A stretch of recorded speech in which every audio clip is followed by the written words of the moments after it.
Hello viewers, welcome back to our channel బడి పంతులు. ఈరోజు video వచ్చేసి బడిగంట సిరీస్లో 21st వీడియో అండి. సేమ్ అండి, రీజనింగ్ తరపున కొన్ని క్వశ్చన్స్ ప్రిపేర్ చేసి తీసుకొచ్చాను. అలాగే ప్రీవియస్ ఇయర్ నుంచి కూడా క్వశ్చన్ పేపర్ నుంచి కొన్ని క్వశ్చన్స్ కూడా తీసుకొచ్చాను. అవి కూడా ఈ వీడియోలో డిస్కస్ చేసుకుందాము. డిఫరెంట్గా ఈ క్వశ్చన్స్ అనేవి తీసుకొస్తున్నాను. ఎందుకంటే ఎలా ఏ టైప్లో మనకి ఎగ్జామ్లో ఈ రీజనింగ్ టైప్ క్వశ్చన్స్ వస్తాయో మనకు తెలియదు కాబట్టి అన్ని రకాలవి మనం నేర్చుకుందాం, ముందుగా ప్రిపేర్ అయి ఉందాము. సో అందుకోసమని నేను డిఫరెంట్ టైప్స్ ఆఫ్ క్వశ్చన్స్ తీసుకొస్తున్నాను. అన్నీ ప్రిపేర్ అవుదాము. సో వీడియో అనేది ఎండ్ వరకు చూడండి. నచ్చితే లైక్ చేయండి, షేర్ చేయండి, అలాగే సబ్స్క్రైబ్ కూడా చేసుకోండి మరిన్ని కొత్త క్వశ్చన్స్ కోసం, అలాగే కొత్త ట్రిక్స్ కోసం అండ్ ఈజీ అనలైసిస్ కోసం. మీ ఫ్రెండ్స్లో కానీ ఫ్యామిలీ మెంబర్స్లో కానీ ఎవరైనా కాంపిటేటివ్ ఎగ్జామ్స్కి ప్రిపేర్ అయ్యే వాళ్ళు ఉంటే వాళ్ళకు కూడా ఈ వీడియో అనేది షేర్ చేయండి. వాళ్ళకి కూడా కొన్ని ఎక్కువ మార్కులు తెచ్చుకునేందుకు ఈ వీడియో అనేది ఉపయోగపడుతుంది. ఓకే, ముందుగా ఈ వీడియోలో ఫస్ట్ 2 జీకే క్వశ్చన్స్ చదువుకుందాం కదా, ఎవ్రీడే అంతే కదా. సో ఫస్ట్ జీకే క్వశ్చన్ వచ్చేసి చూడండి. ఫస్ట్ జీకే క్వశ్చన్ వచ్చేసి what is the rank of India in the recently released Asia power index? ఇటీవల విడుదల చేసిన ఏషియా పవర్ ఇండెక్స్లో భారతదేశం ర్యాంక్ ఎంత అని అర్థం అండి. ఫస్ట్ దీని మీనింగ్ ఏంటి చూద్దాము. చూడండి, ఈ మీనింగ్ వచ్చేసి ఆసియా పసిఫిక్ ప్రాంతాల్లో దేశాల యొక్క శక్తిని, వనరులను మరియు ప్రభావాన్ని కొలవడానికి ఉపయోగించే ఒక సూచిక. అంటే మన పవర్ కానీ, రిసోర్సెస్, మన ఇన్ఫ్లుయెన్స్లు, ఇవన్నీ అన్ని దేశాలకు కొన్ని ఉంటాయి కదా. అవన్నిట్లలో ఎక్కువ ఉన్న దేశం మన ఇండియా అనేది థర్డ్ ర్యాంక్లో ఉన్నది. ఫస్ట్ యూఎస్ ఉంది. అంటే డెవలప్ స్టేట్స్ అనుకోండి. అంటే యూఎస్ అనేది చాలా ఫాస్ట్గా ఉంటుంది. అంటే చాలా ముందంజగా ఆలోచించి ముందు టెక్నాలజీ అనేది ఎక్కువ ఉంటుంది. So next China, next India. India అనేది థర్డ్ ప్లేస్లో ఉందండి. Okay, answer is C, third. Okay, next question. Which film has been selected as India's official entry for Oscars 2025? Oscar 2025కి భారతదేశ అధికారికగా ఎంట్రీగా ఏ చిత్రం ఎంపికైంది అనేసి క్వశ్చన్ అండి. ద కరెక్ట్ ఆన్సర్ వచ్చేసి లపాటా లేడీస్ అండి. ఈ లపాటా లేడీస్ అనే ఫిలిం ఆస్కార్కి ఎంపికైంది, అంటే నామినేట్ అయింది. మొత్తం 29 చిత్రాలు వచ్చినాయండి. 29 చిత్రాలకు వెళ్ళి ఈ లపాటా లేడీస్ అనేది నామినేట్ అయింది. Option A is answer. Okay, ఇప్పుడు మన రెగ్యులర్ క్వశ్చన్స్కి వెళ్ళిపోదాం. రీజనింగ్ క్వశ్చన్లో ఫస్ట్ క్వశ్చన్ వచ్చేసి if the time in the mirror image of a 12 hours clock is 5:40, అంటే మిర్రర్లో చూసినప్పుడు టైం అనేది 5:40 అయింది. What is the actual time? మిర్రర్లో చూసినప్పుడు 5:40 అయింది, దాని ఒరిజినల్లో ఎంత అవుతుంది అనేసి క్వశ్చన్ అండి. నార్మల్గా సింపుల్గా చెప్తాను చూడండి. ఒక ట్రిక్ అనేది ఉంటుందండి. అది ఎలా ఏంటంటే 12ని ఎలా రాసుకోవచ్చు మన గడియారంలో? 11:60గా రాసుకోవచ్చు కదా. 11:60గా 12 అవర్స్ని రాసుకోవచ్చు. నెక్స్ట్ టైం ఎంత? 5:40. 5:40 11:60 నుంచి 5:40 అని మైనస్ చేయండి. 60 - 40 20, 11 - 5 6, 620 ఆన్సర్ సి. ఇలా సింపుల్గా కూడా చేసుకోవచ్చు. ఇప్పుడు రియల్గా చూద్దాము, అంటే ఇమేజ్లో చూద్దాము. 12, 6, 3 అండ్ 9. ఇప్పుడు టైం ఎంత అన్నాడు? 5 అంటే 6 ముందే కదా. అంటే ఇక్కడ చిన్న ముళ్ళు ఉంటుంది, కొంచెం ఇటు జరిగి ఉంటుంది కదా. హాఫ్ అన్ అవర్ అయింది కాబట్టి ఇది జరిగి ఉంటుంది. 6కు దగ్గర ఉంటుంది 40 కదా. నెక్స్ట్ పెద్ద ముళ్ళు వచ్చేసి 40 అంటే ఇక్కడ ఉంటుంది. ఇదే మిర్రర్ ఇమేజ్లో ఎలా ఉంటుంది? మిర్రర్ ఇమేజ్కి వచ్చేసరికి ఈ పెద్ద ముళ్ళు అనేది ఇటు సైడ్ అవుతుంది, అంటే 3 సైడ్ ఉంటుంది. ఇక్కడ 40, అక్కడ 9 కింద ఉంది, ఇక్కడ 3 కింద ఉంటుంది. నెక్స్ట్ చిన్న ముళ్ళు ఇటు సైడ్ ఉంది, 6కి ఇటు సైడ్ ఉన్నది. నెక్స్ట్ మిర్రర్లో ఇటు సైడ్ ఉంది. ఒరిజినల్గా 6కి అవతల సైడ్ వస్తుంది, అంటే ఇటు సైడ్ వస్తుంది. అప్పుడు ఎంత అవుతుంది టైం? 6:20 కదా. ఇక్కడ 20 దగ్గర, ఇక్కడ 6 తర్వాత ఉంది. So 6:20 answer. క్రాస్ చెక్ చేయండి ఒకసారి. Okay, next question. Pick the odd one out. ఇక్కడ 4 ఆప్షన్స్ ఇచ్చారు. ఇక్కడ ఇందులో ఆడ్ వన్ ఏంటిది అనేసి క్వశ్చన్ అండి. Option A milkshake, option B milk dairy, option C chocolate milk and option D milk cake అండి. చూడండి, మిల్క్ షేక్ అనేది మిల్క్తో ప్రిపేర్ అయ్యేది, మిల్క్తో రెడీ అయ్యేది. ఇది మిల్క్ డైరీ అంటే కలెక్టింగ్ ఆఫ్ మిల్క్ కదా, అంటే మిల్క్ ప్యాకెట్స్ కానీ మిల్క్ స్టోర్ చేసేదాన్ని మిల్క్ డైరీ అంటారు. మిల్క్ ఫ్యాక్టరీస్ ఉంటాయి కదా, బయట ప్యాకెట్లు ఇట్లా తయారు చేస్తారు, దాన్ని మిల్క్ ఫ్యాక్టరీ, దాన్ని మిల్క్ డైరీ అంటారు. Collection of milk. Chocolate milk అంటే ఇది కూడా ఫుడ్ ఐటమ్. మిల్క్ కేక్ అంటే ఇది కూడా ఫుడ్ ఐటమ్. ఆప్షన్ వచ్చేసి ఇందులో డిఫరెంట్ ఏమున్నది, ఈ 3 food items. But option B అనేది ఇది ఒక మిల్క్ డైరీ అంటే మిల్క్ కలెక్షన్ ఆఫ్ మిల్క్ కదా. Option B is answer. Dairy farms ఉంటాయండి బయట, ప్యాకెట్స్ ఇట్లా తయారు చేస్తారు, వాటిని మిల్క్ డైరీ అంటారు. Okay, next question. ఇది కూడా సేమ్ అండి. Select the odd term from the given options. ఇక్కడ 4 ఆప్షన్స్ ఇచ్చారు, దీంట్లో డిఫరెంట్ అనేది ఏంటి అనేసి క్వశ్చన్ అండి. ఫస్ట్ ఎలా కనుక్కుందాం, ఫస్ట్ స్టెప్లో ఈ ఆల్ఫా న్యూమరిక్ నెంబర్స్ అనేటి సమ్ చేసుకుందాము. ఆల్ఫా న్యూమరిక్ నెంబర్స్ ఏంటి, D4 plus T20 plus J10 is equal to ఎంత, 4 + 20 24 + 10 34 కదా. Next A1 P16 Q17, 1 + 16 17, 17 + 17 34. Okay, next B2 plus J10 plus V22 is equal to ఎంత, 12 + 22 34. Next L12 plus C3 plus I9, 12 + 3 15, 15 + 9 24. ఇక చూడండి, ఈ 3 34 ఉంది, but option D మాత్రం 24 ఉంది. Option D is answer. Cross check చేయండి ఒకసారి. Okay, next question. To get the given results in the following equation, what alternative set of mathematical symbols should be replaced by the question mark. ఇక్కడ కింద ఒక mathematical operation ఇచ్చారు. ఈ mathematical ఆపరేషన్కి equal 26 వచ్చేలా కింద ఉన్న ఆప్షన్స్లలో ఏది సెట్ అవుతుంది అనేసి క్వశ్చన్ అండి. చూద్దాం, చూడండి. క్వశ్చన్ మార్క్ ప్లేస్లో ఇక్కడ ఇచ్చిన ఆప్షన్స్ మనం రీప్లేస్ చేసి చూద్దాము. 15, క్వశ్చన్లో ఫస్ట్ ఏముంది, ఆప్షన్ ఏలో ఫస్ట్ క్వశ్చన్ మార్క్ ప్లేస్లో -12, next into, next 6, next plus 8 is equal to 26 రావాలి. చూద్దాం, చూడండి. ఫస్ట్ బార్మస్ రూల్ గుర్తుంది కదా. ఫస్ట్ ఏం చేయాలి, బ్రాకెట్లో ఉన్న చేయాలి. ఇదంతా ఏమవుతుంది, 3 ఇంటూ 6 + 8 ఈజ్ ఈక్వల్ టు 26 రావాలి.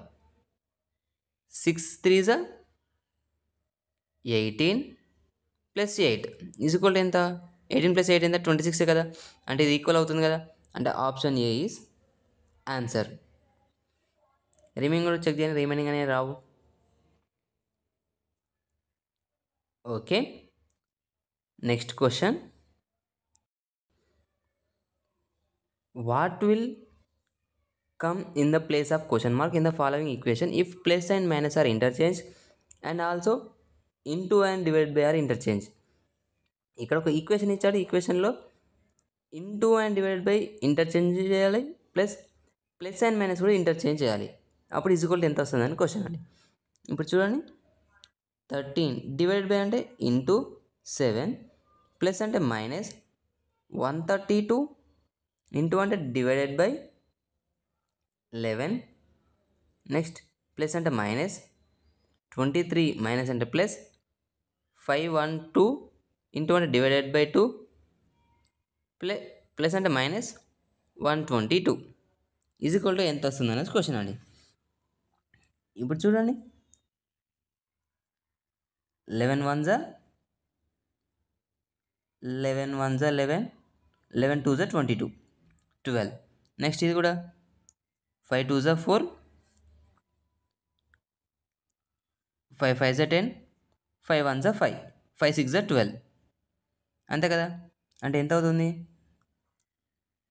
నెక్స్ట్ 13 + 13 ఇంటూ 7 అంటే 91, -12, -23 plus 256 minus 122.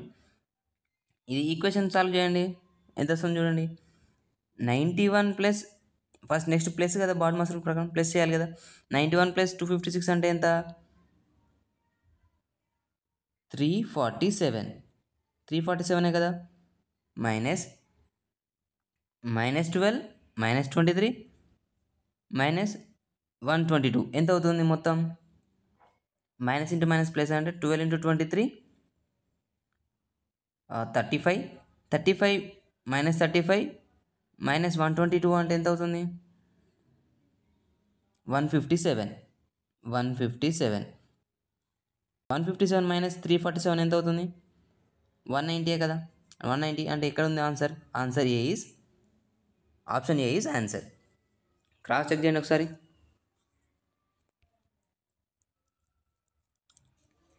Okay, next question. X shows a picture to his friend Z and says. అంటే ఎక్స్ అనే అతను జెడ్కి ఒక పిక్చర్ చూపిస్తూ ఏం చెప్పాడు? This is the son of the husband of my wife's daughter. అంటే తన వైఫ్ వాళ్ళ డాటర్ వాళ్ళ హస్బెండ్ సన్, అంతే కదా.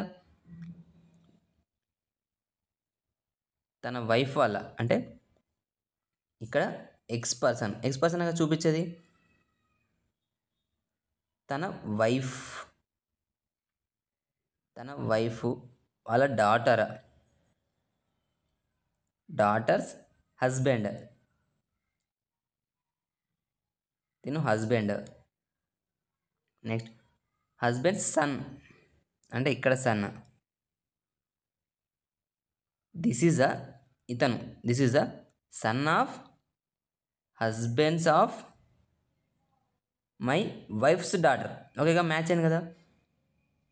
వైఫ్ వాళ్ళ డాటర్ వాళ్ళ హస్బెండ్ కొడుకు, అంతే కదా, మ్యాచ్ అయింది. క్వశ్చన్ ఏమన్నాడు? How will the person in the picture is related to X. ఇక్కడ సన్ను చూపిస్తే కదా ఎక్స్ ఇవన్నీ చెప్పాడు. అంటే ఇప్పుడు ఎక్స్ ఈ సన్కి రిలేషన్ ఏమవుతుంది అనేసి క్వశ్చన్ అండి. రిలేషన్ ఎలా అవుతుంది? అతని వాళ్ళ బిడ్డ కొడుకు అంటే ఏమవుతుండు? గ్రాండ్ సన్నే కదా అయ్యేది, అంటే మనవడే కదా. బిడ్డ కొడుకు తన డాటర్ సన్ ఏమవుతాడు? Grandson. Option A is answer. Cross check చేయండి ఒకసారి. Okay, next question. ఓకే, ఇప్పుడు ఈ క్వశ్చన్ చూడండి. Sujata is standing in a park facing to the east direction. East డైరెక్షన్కి వెళ్ళి సుజాత ఫేస్ చేసి ఉంది. ఈస్ట్ అంటే ఇటే కదా, ఈస్ట్ ఇటు సైడ్ ఫేస్ చేసి ఉంది. Then she turns 135 degrees anti clock wise. Anti clock wise అంటే ఇటు సైడ్ కదా. యాంటీ క్లాక్ వైజ్ అంటే ఇటు యాంటీ క్లాక్ వైజ్, ఇటు clock wise. Anti clock wise అంటే ఇటు సైడ్ కదా. తను ఇటు సైడ్ 135 degrees టర్న్ అయింది. 135 అంటే ఎంత మనకు తెలియదు. సో నెక్స్ట్ 135 అంటే తెలియదు కాబట్టి మనం ఎలా తీసుకోవాలి? ఫస్ట్ డైరెక్షన్స్ రాసుకుందాము. North, south, east, west. ఈ ప్రతి యాంగిల్కి 90 degrees ఉంటుంది కదా. ఇది ప్రతి 90 degrees ఉంటుంది. మధ్యలో వచ్చే డైరెక్షన్స్ అంటే నార్త్ ఈస్ట్ కానీ, south east and south west and north west, ఈ రెండింటి మధ్యలో ఎంత ఉంటుంది యాంగిల్? ఈ యాంగిల్ ఎంత ఉంటుందండి? 90లో హాఫే కదా, అంటే 45 కదా. ఇక్కడ 45, ఇక్కడ 45, ప్రతి యాంగిల్ అంటే ప్రతి డైరెక్షన్స్కి మధ్యలో 45 యాంగిల్ ఉంటుంది. ఇప్పుడు అదేవిధంగా ఇక్కడ తీసుకోండి. తను ఇక్కడ ఉంది. ఇక్కడ నుంచి 135 degrees యాంటీ క్లాక్ వైజ్ అంటే ఇటు సైడ్ టర్న్ అయింది. 135 degrees అంటే తను ఇటు సైడ్ ఫేస్ చేస్తున్నప్పుడు 90 అంటే ఎగ్జాక్ట్లీ ఇక్కడ కదా, ఎగ్జాక్ట్లీ నార్త్ సైడ్ 90 అవుతుంది. ఇక్కడ నుంచి మళ్ళీ 45 degrees ఇటు టర్న్ అయింది. అంటే 90 ప్లస్ 45 ఓవరాల్ 135 కదా. అంటే తను ఇప్పుడు ఏ డైరెక్షన్స్ రావాలి, నార్త్ వెస్ట్ డైరెక్షన్కి తను రావాలి. ఇటే కదా నార్త్ వెస్ట్ డైరెక్షన్, ఇటే కదా. అంటే ఇక్కడ నుంచి ఇక్కడికి 135 డిగ్రీస్ టర్న్ అయింది. ఫస్ట్ నార్త్కి 90 ప్లస్ ఇది 45 ఓవరాల్ 135 డిగ్రీస్ తను టర్న్ అయింది. Next anti clock wise 90 degrees తిరిగింది. అంటే మళ్ళీ ఇక్కడ నుంచి యాంటీ క్లాక్ వైజ్ 90 అంటే ఇప్పుడు ఇక్కడ వెస్ట్ వరకు ఎంత అవుతుంది, ఇది 45. మరి నెక్స్ట్ సౌత్ వెస్ట్కి మళ్ళీ 45, రెండు కలిపితే 90 అవుతుంది కదా ఇక్కడ నుంచి ఇక్కడికి. అంటే తను ఇక్కడ నుండి మళ్ళీ సౌత్ వెస్ట్ డైరెక్షన్కి టర్న్ అయింది. ఇక్కడ ఉంది ఇప్పుడు తను. నెక్స్ట్ ఇక్కడ నుండి then she turns 45 clock wise. అంటే క్లాక్ వైజ్ అంటే మళ్ళీ ఇటు సైడ్ క్లాక్ వైజ్ అంటే ఇటు సైడ్ నుంచి మళ్ళీ 45. ఇదే కదా యాంగిల్, వెస్ట్కి ఉన్న సౌత్ వెస్ట్కి మధ్యలో యాంగిల్ 45 కదా.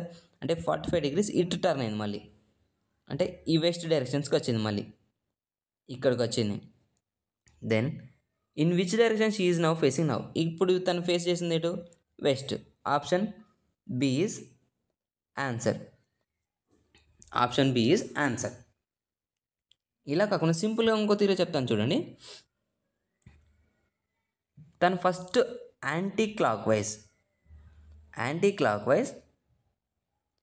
135 డిగ్రీస్ టర్న్ అయింది.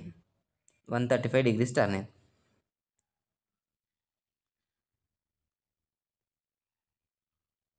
నెక్స్ట్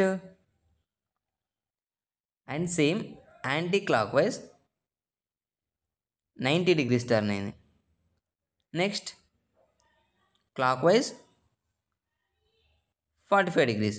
ఇప్పుడు చూడండి, సేమ్ డైరెక్షన్స్ ఉన్న వాటిని ప్లస్ చేయండి అండ్ ఆపోజిట్ డైరెక్షన్స్ మైనస్ చేయండి.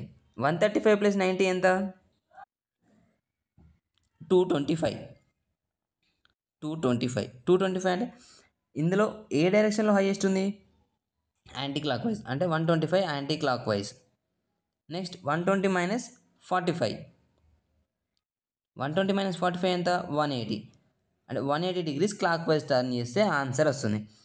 తను ఈస్ట్ సైడ్ ఉంది. 180 డిగ్రీస్ అంటే ఎగ్జాక్ట్లీ వెస్ట్ సైడ్ వస్తుంది కదా. 180 డిగ్రీస్ అంటే ఇదే కదా. So option B is answer. ఇలా కూడా చేసుకోవచ్చు. Okay, next question. Sachin and Anjali were talking to each other face to face at the railway station platform crossing before the sunset. Sachin and Anjali face to face నిలబడి మాట్లాడుకున్నాడు. Sunset అంటే at side ఉంటుంది, west సైడే కదా sunset అంటే వెస్ట్ సైడే కదా sun ఉండేది. Okay, then if Anjali shadow was exactly to the left of సచిన్కి left side shadow అని పడాలి. Then in which direction Sachin is stand facing. ఇప్పుడు నార్మల్గా ఒక పర్సన్ నార్త్ సైడ్ ఫేస్ చేసినాడు అనుకోండి. నార్త్ సైడ్ ఫేస్ చేసిన వాళ్ళకు రైట్ ఏమవుతుంది, ఇటు సైడ్ లెఫ్ట్ అవుతుంది, ఇటు సైడ్ రైట్ అవుతుంది, అంతే కదా. అంటే ఇప్పుడు సన్ ఇక్కడ ఉంటే, ఒకవేళ సన్ ఇక్కడ ఉంటే ఈస్ట్ సైడ్ ఉంటే, ఇప్పుడు ఈ పర్సన్కి షాడో ఎటు సైడ్ పడుతుంది, రైట్ సైడ్ కదా. అంటే నార్త్ సైడ్ ఫేస్ ఉన్న వాళ్ళకి రైట్ సైడ్ పడుతుంది. అంటే ఇప్పుడు ఇక్కడ క్వశ్చన్ ఏమన్నాడు, సచిన్ స్టూడ్ ఫేసింగ్. ఇప్పుడు ఇతనే సచిన్ అంటే సచిన్ నార్త్ సైడ్ ఫేస్ చేసినప్పుడు ఎటు సైడ్ పడుతుంది షాడో, రైట్ సైడ్ పడుతుంది. కానీ ఇక్కడ క్వశ్చన్లో ఏమన్నాడు, అంజలి షాడో లెఫ్ట్ ఆఫ్ సచిన్కి, అంటే సచిన్కి లెఫ్ట్ సైడ్ పడాలి. అంటే ఇప్పుడు సచిన్ ఏ సైడ్ ఉండాలి, సౌత్ సైడ్ ఫేస్ చేసి ఉండాలి. అంటే సచిన్ ఇప్పుడు ఇక్కడ ఉన్నాడు, తను సౌత్ సైడ్ ఫేస్ చేసి ఉన్నాడు. ఇప్పుడు తన సౌత్ సైడ్ ఫేస్ ఉన్న వాళ్ళకి ఇటు సైడ్ ఏమవుతుంది, ఇటు లెఫ్ట్ అవుతుంది, ఇటు రైట్ అవుతుంది. సచిన్ షాడో ఏడ పడుతుంది, తన లెఫ్ట్ సైడ్ పడుతుంది. సచిన్కి ఫేస్ టు ఫేసే కదా అంజలి ఉంది, ఇక్కడ అంజలి ఉంది. అంజలి నార్త్ సైడ్ ఉంది, తన షాడో కూడా ఇప్పుడు లెఫ్ట్ సైడే పడుతుంది కదా. సచిన్కి లెఫ్ట్ సైడ్ అంటే ఇటు సైడే పడుతుంది కదా, ఇటు సైడే కదా షాడో పడేది. ఎప్పుడైనా ఈవినింగ్ టైము సన్ ఈవినింగ్ టైంలో వెస్ట్ సైడ్ ఉన్నప్పుడు ఈస్ట్ సైడే షాడో అనేది పడుతుంది, అంతే కదా. అంటే ఇప్పుడు అంజలి షాడో ఈడ పడుతుంది, అంటే సచిన్కి లెఫ్ట్ సైడే కదా పడేది, సచిన్కి లెఫ్ట్ సైడే అంజలి షాడో పడుతుంది. Then in which direction Sachin is standing, ఏ డైరెక్షన్లో నిల్చున్నాడు, south. Option C is answer. Cross check చేసుకోండి ఒకసారి. Okay, next question. ఈ క్వశ్చన్ చూడండి, కొంచెం కాంప్లికేటెడ్గా ఉంటుంది, సింపులే కానీ కొంచెం కన్ఫ్యూజ్ అనేది అవుతాము. ఇక్కడ పైన కొన్ని నెంబర్స్ అండ్ కోడ్స్ అనేది ఇచ్చారు. దెన్ ఇక్కడ క్వశ్చన్ అడిగారు చూడండి, what will be the code for $3.7%68. First ఇది రాసుకుందాం చూడండి. ఇది రాసుకున్న తర్వాత ఇక్కడ కొన్ని కండిషన్స్ ఇచ్చారు, కండిషన్స్ని చూసుకుందాం, లేదా కండిషన్స్ చూసుకుందాం చూడండి. If the first element is odd number, అంటే ఫస్ట్ ఎలిమెంట్ ఆడ్ నెంబర్ అవుతే, and the last number also and odd number, last number కూడా ఆడ్ నెంబర్ అవుతాయి. కానీ ఇక్కడ మనకి ఇచ్చిన ఆప్షన్లో ఆడ్ నెంబర్ కాదు, ఒకటే odd number, last number odd number కాదు. The code for the first element will be P and the last element was K. ఈ first number and last number రెండు ఆడ్ నెంబర్లు అయితే ఫస్ట్ నెంబర్ Pతో and last number Kతో denote చేయమంటున్నాడు. So మనకి ఈ ఆప్షన్ ఫస్ట్ కండిషన్ అనేది వర్కౌట్ కాదు, ఎందుకంటే first number odd number, last number even number కాబట్టి మనకు ఫస్ట్ కండిషన్ అవసరం లేదు.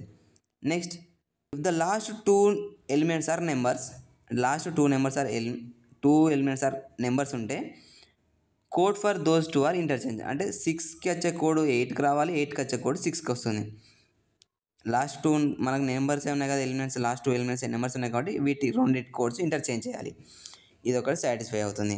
Next, if the first two elements are symbols, first two are symbols కాదు కదా, సెకండ్ ఒకటే సింబల్, సో థర్డ్ వన్ కూడా మనకి వర్కౌట్ కాదు. ఒకవేళ రెండు సింబల్స్ ఏముంటే, ఫస్ట్ రెండు సింబల్స్ ఏముంటే both elements coded as U and ఎల్గా కోడ్ చేయాలి, కానీ మనకి ఇక్కడ రెండు డిఫరెంట్ ఉన్నాయి కాబట్టి థర్డ్ కూడా మనకి సాటిస్ఫై కాదు, ఓన్లీ సెకండ్ సాటిస్ఫై. ఇప్పుడు చూడండి 3 అనేది ఎంత అవుతుంది, ఇక్కడ మనకి ఇచ్చిన కోడ్లో 3 అంటే ఇక్కడ ఉంది, ఇక్కడ ఉంది 3 అంటే W. నెక్స్ట్ డాలర్ వచ్చేసి ఇక్కడ ఉంది F. Next 7 N. Next percentage C. Next 6 G. Next 8 Y కదా. ఇప్పుడు సెకండ్తో ఏమన్నాడు చూడండి, ఇది మనకు వచ్చిన కోడ్. ఇప్పుడు దీనికి కండిషన్స్ చెక్ చేద్దాం. కండిషన్స్ ఫస్ట్ లాస్ట్ సాటిస్ఫై కాలేదు. సెకండ్ చూద్దాం, if last two elements are numbers, అంటే లాస్ట్ టూ ఆర్ నెంబర్స్ కదా ఎలిమెంట్స్, సో వాట్ కోడ్ అనేది ఇంటర్చేంజ్ చేయాలి, అంటే ఈ G అండ్ Y అనే కోడ్స్ని ఇంటర్చేంజ్ చేయాలి. అప్పుడు ఏమవుతుంది, WFNCYG అంతే కదా, ఇంటర్చేంజ్ అయితే ఇదే కదా వచ్చేది. ఇది ఆప్షన్లో ఎక్కడ ఉన్నా చూడండి, WFNCGY first wrong. Next WU వచ్చింది, ఇది కూడా wrong. Next WFNCYG option C is answer. ఇది P ఉంది, ఇది కూడా రాంగ్. చెక్ చేయండి ఒకసారి. ఫర్ సపోజ్ ఇక్కడ ఫస్ట్ 3 ప్లేస్లో ఏదైనా సింబల్ వచ్చిందనుకో, సపోజ్ 3 ప్లేస్లో స్టార్ సింబల్ వచ్చింది అంటే అప్పుడు ఫస్ట్ 2 ఆర్ సింబల్స్ అవుతాయి. ఫస్ట్ 2 ఆర్ సింబల్స్ అయినప్పుడు థర్డ్ వన్ వర్క్ అవుతుంది కదా, అంటే ఫస్ట్ రెండింటిని ULగా రాసుకొని రిమైనింగ్ అని సేమ్ రాసుకోవాలి, మళ్ళీ NCGY అని రాసుకోవాలి, అంతే కదా. క్రాస్ చెక్ చేయండి ఒకసారి. ప్రజెంట్ అయితే మనకు ఓన్లీ సెకండ్ వన్ సాటిస్ఫై అవుతుంది కాబట్టి ఇది answer C. Okay, next question. ఈ క్వశ్చన్ చూడండి, ఈ క్వశ్చన్ ఈరోజు లాస్ట్ క్వశ్చన్ అని, నెక్స్ట్ మళ్ళీ వేరే క్వశ్చన్స్ రేపు మళ్ళీ కలుద్దాం. ఇప్పుడు ఈ క్వశ్చన్ చూడండి, study the given figure carefully and select the number that can replace the X. ఇందులో ఈ బాక్స్లో X ఎక్కడ ఉంది, ఇక్కడ ఉంది. ఈ X ప్లేస్ని రీప్లేస్ చేసే నెంబర్ ఆప్షన్లో ఎక్కడ ఉంది అనేసి క్వశ్చన్ అని. ఫస్ట్ ఈ నెంబర్స్ ఏ లాజిక్తో ఇక్కడ రిప్రజెంట్ చేశారో చూద్దాం. చూడండి ఒకసారి. 5, 14, 9, 32 అండ్ 23 ఎలా రిప్రజెంట్ చేశారు ఇవి?